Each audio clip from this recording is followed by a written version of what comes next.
नमस्कार दोस्तों।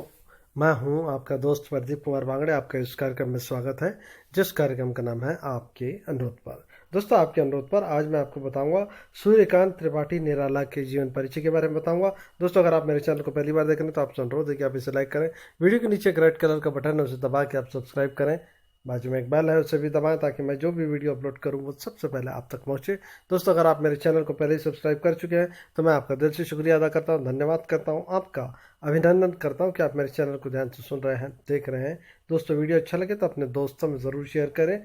पूरा नाम इनका था सूर्यकांत त्रिपाठी निराला, और इनका अन्य नाम निराला था। जन्म इनका जो है 21 फरवरी 1896।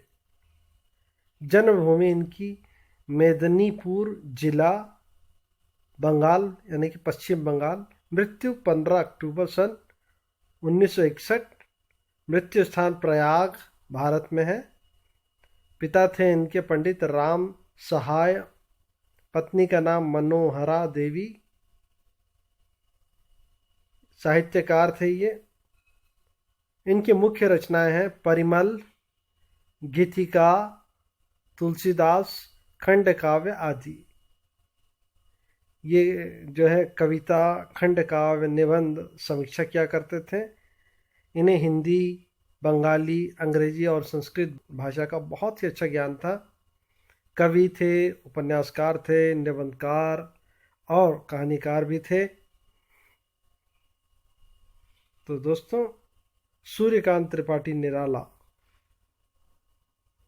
जन्म माघ शुक्ल 11 संवत 1953 अथवा 21 फरवरी 1896 ईस्वी, मेदिनीपुर, बंगाल। मृत्यु 15 अक्टूबर 1961, प्रयाग।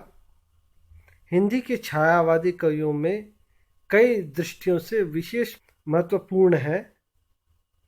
निराला जी एक कवि, उपन्यासकार, निबंधकार और कहानीकार थे। उन्होंने कई रेखाचित्र भी बनाए। उनका व्यक्तित्व अतिशय विद्रोही और क्रांतिकारी तत्वों से निर्मित हुआ। उसके कारण वे एक ओर जहां अनेक क्रांतिकारी परिवर्तनों के स्रोत हुए, वहां दूसरी ओर पर पराभ्यासी हिंदी काव्य प्रेमियों द्वारा अरसे तक सबसे अधिक गलत भी समझे गए। उनके विविध प्रयोग, छंद, भाषा, शैली, भाव संबंधित नव्यतर दृष्टियों ने नवीन काव्य को दिशा देने में सर्वाधिक महत्वपूर्ण योगदान दिया।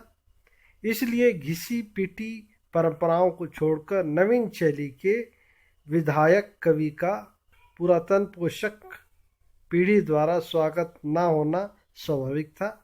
लेकिन प्रतिभा का प्रकाश उपेक्षा और अज्ञान के कुहास से बहुत देर तक छुपा नहीं रह सकता। निराला का जन्म महिषादल स्टेट, मदनीपुर, बंगाल में मेघ शुक्ल की एकादशी संवत 1953 में हुआ था। इनका अपना घर उन्नाव जिले के गढ़कोला गांव में है।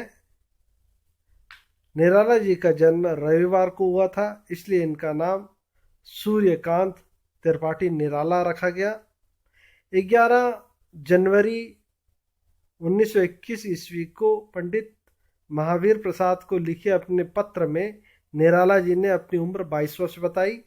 राम नरेश त्रिपाठी ने कविता कौमुदी के लिए सन 1926 ईस्वी के अंत में जन्म संबंधित विवरण मांगा, तो निराला जी ने मास शुक्ल 11 संवत 1953 यानी कि 1896 अपनी जन्म तिथि लिखकर भेजी। यही विवरण निराला जी ने स्वयं लिखकर दिया था। बंगाल में बसे होने के कारण, जी हाँ, बंगाल में बसने का परिणाम ये हुआ कि बंगला एक तरह से उनकी मातृभाषा हो गई। निराला के पिता का नाम था पंडित राम सहाय था, जो बंगाल के महिषादल राज्य के मेदिनीपुर जिले में एक सरकारी नौकरी करते थे। निराला का बचपन बंगाल के इस क्षेत्र में बीता, जिसका उनके मन पर बहुत गहरा प्रभाव पड़ा। 3 वर्ष की अवस्था में उनकी मां की मृत्यु हो गई और उनके पिता ने उनकी देखभाल का जिम्मा अपने ऊपर उठा लिया। निराला जी की शिक्षा यहीं बंगाली माध्यम से शुरू हुई। हाई स्कूल पास करने के पश्चात उन्होंने घर पर ही संस्कृत और अंग्रेजी का साहित्यिक अध्ययन किया। हाई स्कूल करने के पश्चात वे लखनऊ और उसके बाद गढ़कोल उन्नाव आ गए। प्रारंभ से ही रामचरितमानस उन्हें बहुत प्रिय था। वे हिंदी, बांग्ला, अंग्रेजी और संस्कृत भाषा में निपुण थे और श्री रामकृष्ण परमहंस, स्वामी विवेकानंद और श्री रविन्द्रनाथ टैगोर से विशेष रूप से प्रभावित थे। मैट्रिकुलेशन कक्षा में पहुंचते पहुंचते इनकी दार्शनिक रुचि का परिचय मिलने लगा। निराला स्वच्छंद प्रकृति के थे और स्कूल में पढ़ने से अधिक उनकी रुचि घूमने, खेलने, तैरने और कुश्ती लड़ने इत्यादि में थी। संगीत में उनकी विशेष रुचि थी। अध्ययन में उनका विशेष मन नहीं लगता था। इसी कारण उनके पिता कभी कभी उनसे कठोर व्यवहार करते थे, जबकि उनके हृदय में अपने एकमात्र पुत्र के लिए विशेष प्रेम था। 15 वर्ष की अल्प आयु में निराला जी का विवाह मनोहरा देवी से हुआ। रामबरेली जिले में डलमऊ के पंडित रामदयाल की पुत्री मनोहरा देवी सुंदर और शिक्षित थी। उनको संगीत का अभ्यास था। पत्नी के जोर देने पर ही उन्होंने हिंदी सीखी। इसके बाद अति शीघ्र ही उन्होंने बांग्ला के बजाय हिंदी में लिखना शुरू कर दिया। बचपन के नैराश्य और एकांकी जीवन के पश्चात उन्होंने कुछ वर्ष अपनी पत्नी के साथ सुख से बिताए, किंतु ये सुख ज्यादा दिनों तक नहीं टिका। उनकी पत्नी की मृत्यु उनके 20 वर्ष की अवस्था में हो गई। बाद में उनकी पुत्री जो कि विधवा थी, उनकी भी मृत्यु हो गई। वे आर्थिक विषमताओं से ही घिरे रहे। ऐसे समय में उन्होंने विभिन्न प्रकाशनों के साथ प्रूफ रीडर के रूप में काम किया। उन्होंने संवत समन्वय का भी संपादन किया। 16 से 17 वर्ष की उम्र से ही इनके जीवन में विपत्तियां आरंभ हो गई, पर अनेक प्रकार के देवी, सामाजिक और साहित्यिक संघर्षों को झेलते हुए भी इन्होंने कभी अपने लक्ष्य को नीचा नहीं किया। इनकी मां पहले ही गत हो चुकी थी। पिता का भी असामयिक निधन हो गया।